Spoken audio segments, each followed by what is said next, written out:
சினிமாவில், அதிலும் குறிப்பாக நடிகர்களிடம் நன்றியை எதிர்பார்க்கக்கூடாது என்பது எழுதப்படாத தகவல்.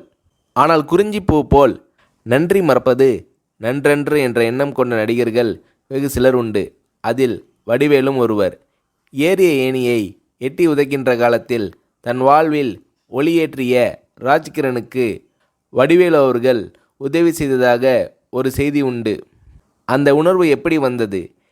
இதை பற்றி வடிவேலு அவர்களை ஒரு முறை சொன்னபோது, எப்படின்னு சொல்கிறது கஷ்டம்ன, ராஜ்கிரண் சார் இல்லைனா நான் இல்லை, இந்த புகழ் வசதி வாய்ப்பு எதுவுமே இல்லை, அவர்தான் கை தூக்கி விட்டு சோறு போட்டார், எனக்கு அவர் கடவுள் மாதிரி, அப்பேற்பட்ட மனுஷனுக்கு கஷ்டம் வந்தால் பார்த்துக்கிட்டு சும்மா இருக்க முடியாதுண்ணே, அதனால் என்னால் முடிஞ்ச உதவியை செஞ்சேன், அதை உதவின்னு சொல்கிறதே பெரிய வார்த்தைண்ணே, நன்றி கடன்னு தான் சொல்லணும், இன்னும் கூட தீர்க்க முடியாத நன்றி கடன் அது என்று உருகுகிறார் வடிவேலு.